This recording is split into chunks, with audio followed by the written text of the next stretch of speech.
Bonjour, Alexandre du blog réflexforme-et-santé.com, bienvenue dans cette vidéo. Aujourd'hui une vidéo pour vous montrer en fait une technique hyper importante qui va vous aider à être sur la voie de la forme et de la santé. Donc je vais vous présenter Marie-Françoise qui va vous expliquer son métier et vous allez voir que ça va vraiment vous aider. Alors, bonjour, bonjour Alexandre. Bonjour. Alors, moi j'ai un métier effectivement un petit peu inattendu et qui laisse toujours, qui pose toujours plein de questions aux gens quand je le cite. Je suis praticienne en irrigation du côlon. Voilà, donc je m'intéresse à ces intestins, au système digestif en entier d'ailleurs depuis longtemps. En fait, au départ, je suis infirmière, mais à la base, ce qui me passionnait, c'était entretenir la vie. Et quand j'ai vu combien le système digestif causait de problèmes à tout le monde et pouvait rendre dingue, donc ça a été l'origine en fait de ma quête. Ok. Et c'est comme ça que j'ai démarré une formation de naturopathe, de nutritionniste, etc. D'accord. Alors, ça. Tu parles donc d'irrigation colonique ou d'hydrothérapie du côlon. Qu'est-ce que c'est exactement? Alors, c'est la même chose déjà. D'accord. Donc en fait, cette irrigation du côlon, cette hydrothérapie du côlon, c'est un nettoyage en douceur, en profondeur de tout le côlon. Ok. Et ce nettoyage va se faire accompagner de massages pour faciliter la détente, va s'accompagner aussi, on va utiliser un appareil également qui va nous permettre d'adapter les paramètres de température et de pression à la sensibilité de l'intestin de la personne qui reçoit le soin. D'accord, ouais, au moins comme ça, c'est hyper personnalisé. Voilà, donc il y a des personnes, et ça semble logique, quelqu'un qui est tendu va avoir besoin d'eau plus chaude et d'un débit plus faible. D'accord. Voilà. Quelqu'un qui est lymphatique, distendu, dilaté va au contraire avoir besoin d'une eau plus fraîche pour réveiller le tonus. D'accord.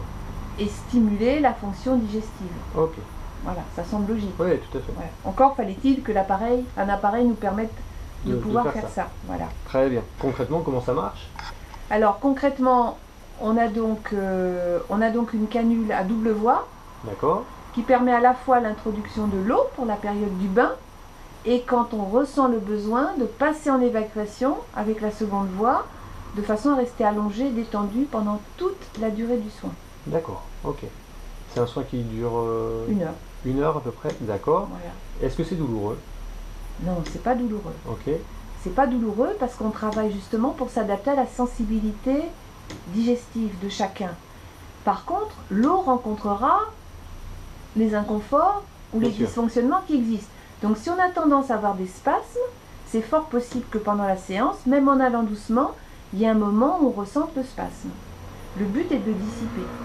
De même, si on ressent une colique ou si on a tendance à être enflammé, on peut ressentir pendant un bain une sensation de colique. D'accord. Pareil, qui se dissipera dès qu'il y aura une élimination, une évacuation. Ok. Donc on rencontre ce qui est. L'eau rencontre l'intestin tel qu'il est. L'histoire. Mais on ne crée pas de douleur. C'est pas douloureux. Ouais, ça en gros c'est être éboueur du corps de façon... Non mais... D'une façon plus jolie, mais je dirais que c'est un métier hyper, je dirais, important. Et comme tout le monde est plus ou moins atteint de maux intestinaux, c'est un super métier dans le sens où, en étant aide au nettoyage du côlon, toutes les matières qui se sont accumulées comme ça pendant des années, parfois chez certaines personnes, et bien en fait, par cette technique douce, ça va permettre justement d'aller éliminer une bonne partie des choses qui perturbent le fonctionnement du corps. Voilà, donc ça peut être des matières, mais ça peut être des gaz, ça peut être de l'acidité, ça peut être des parasites, ça peut être des aliments non digérés, des aliments ingérés en trop grande quantité, ça peut être plein de choses. Mais pour que tout ça puisse être évacué, il y a d'abord une rencontre, et c'est là, éboueur, d'accord, à condition... Attention, il faut redonner les lettres de noblesse à l'éboueur, parce que là, c'est vraiment dans la forme de la santé. À condition qu'on ait rencontré, qu'on ait réussi à travers le bain à mettre en place une détente viscérale ou une stimulation viscérale, dans le cas où il y a un lâcher-prise, un abandon, une démission, un trop-plein, un manque de tonus, à condition que pendant le bain, on ait pu justement mettre l'intestin dans une condition de détente favorable. Sinon, Si le système nerveux n'a pas été sollicité de façon juste, il n'y a pas d'élimination. D'accord. C'est pas possible. Il restera. Ici, le système, c'est le système nerveux autonome qui marche automatique. C'est notre système de survie. Et si on n'arrive pas à l'apaiser, il n'y a pas de libération. D'accord. Possible. Ok. Donc le but, c'est aussi de laisser la personne dans ces conditions-là, voilà, pour que finalement elle puisse se détendre, puisse aussi supporter les réactions qu'elle a et admettre finalement la rentrée d'évacuation de ces matières. Voilà. Ok, voilà. Donc c'est une aide bénéfique au bien-être de... Je me sens un petit peu comme un kinésithérapeute de l'intestin, ouais, d'un viscère, de quelque chose qui fonctionne automatique. Comme on rééduquerait un muscle du corps, du squelette, du mouvement, on rééduque un muscle des viscères, un muscle viscéral. Beau métier. Et c'est pour ça que c'est important de faire une petite vidéo pour faire découvrir ce formidable métier dont tout le monde finalement pourrait avoir besoin. Alors justement, qui en a besoin? J'ai envie de dire tout le monde. Mais surtout à partir de 40, 45 ans, quand la biologie fait qu'on perd un peu son tonus musculaire et qu'on a tendance à s'acidifier au niveau de son terrain, c'est souvent là que les dysfonctionnements deviennent vraiment inconfortables. D'accord. Et sinon plutôt pour des gens, alors là ça c'est souvent des gens hyper stressés ou des gens qui n'ont jamais pris conscience de leur alimentation, qui mangent un peu comme aujourd'hui sur le pouce, en téléphonant, un sandwich le midi, vite fait, voilà. Donc là parfois... Donc finalement ça devient presque tout le monde... Et j'ai envie de dire tout le monde, presque, voilà. Je vois les gens qui font... la seule chose c'est le nombre de séances, les gens qui font ça en entretien vont faire une fois par an et ça va se passer très bien. On n'aura pas besoin de faire plus de séances. D'accord, donc concrètement, en gros, quand on ne connaît pas, on vient à une première séance. Comment ça se passe en fait, le déroulement? Le déroulement, alors, dans une première démarche, souvent, moi je conseille 2 séances. Mais parfois, j'ai des gens qui viennent en entretien de façon tout à fait normale. Une séance peut suffire. D'accord. Mais la plupart du temps, on a besoin d'une 2e séance. D'accord. Et dans des cas où il y a des dysfonctionnements depuis des années, parfois il faut plusieurs séances. D'accord. Il faut parfois 3, 4, pas forcément très très rapprochés. Avec un programme entre chaque séance pour rééduquer petit à petit ce fonctionnement digestif. Et donc, comment se passe vraiment la séance? Comment ça se passe? Il y a un bilan, il y a quelque chose? Alors voilà, donc il y a toujours un entretien avant une première séance, dont le but est d'expliquer à la personne comment le système digestif fonctionne, parce que ça reste un mystère pour beaucoup de gens.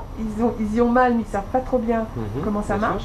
Ça permet de recueillir aussi des informations pour savoir comment on va aborder l'irrigation du côlon. Est-ce qu'on a un intestin plutôt spasmé, plutôt dilaté, plutôt enflammé, plutôt ballonné? Et ça permet aussi de mettre en évidence des contre-indications dans le cas où il y en est. D'accord. Et donc, quelles sont les contre-indications? Parce qu'on est dans la prévention. Oui, tout à fait. Donc, la première chose, c'est d'être sûr qu'on n'est pas dans la pathologie, pour être bien à notre place. Donc, les contre-indications, elles sont évidentes. Il y en a certaines qui sont évidentes, comme une grosse crise d'hémorroïdes.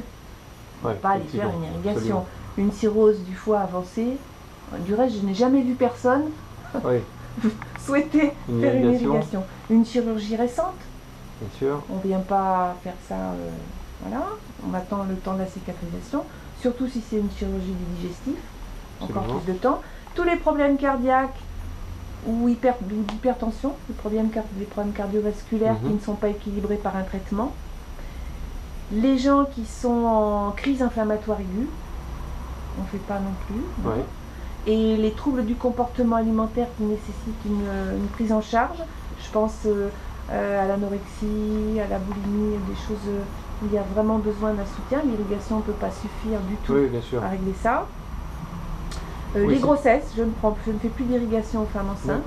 La grossesse est devenue maintenant une spécialité médicale, donc je ne fais pas d'irrigation.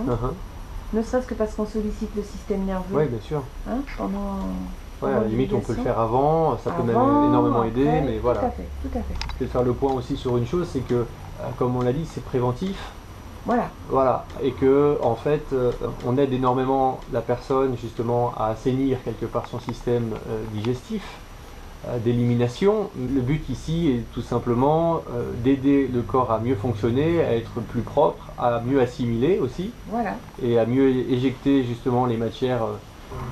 C'est mieux choisir ce qu'on mange parfois, mieux manger, donc mieux digérer, et mieux éliminer. Puis mieux comprendre aussi son corps, parce que c'est vrai qu'une fois qu'on a fait l'irrigation, on se sent super léger, on se sent aussi un peu remis sur la voie, entre guillemets, parce qu'on on est face à, finalement, aux conditions dans lesquelles on s'est mise, et que ça remet bien les choses en place, et que voilà.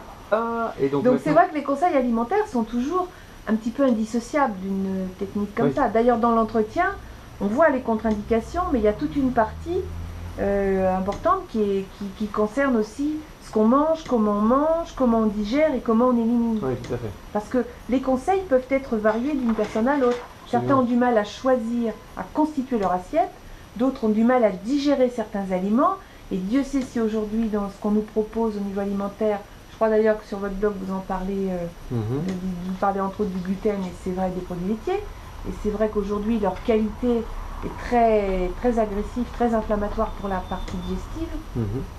Voilà. Et parfois, par contre, c'est un fonctionnement purement intestinal. Ça dysfonctionne au niveau de l'intestin. Oui, tout à fait. Ok. Donc, très bien. Maintenant, pour toutes les personnes qui écoutent cette vidéo, où peut-on trouver un bon hydrothérapeute? Alors, j'ai créé une école de formation qui s'appelle AVS Formation, Votre Santé Formation. Et sur notre site, il y a un onglet Contact où on a listé par région les gens qui ont suivi la formation et qui pratiquent en respectant toutes ces règles. Entretien, hygiène, canule stérilisée à usage unique, etc. D'accord. Très bien. Et bien, j'espère qu'on vous a éclairé un petit peu sur cette technique. Et maintenant, si vous avez des commentaires, n'hésitez pas à laisser le petit commentaire sous la vidéo. Et puis sinon, vous pouvez vous retrouver sur le blog réflexformeetsanté.com pour d'autres articles. À bientôt. À bientôt. Merci Alexandre. De rien.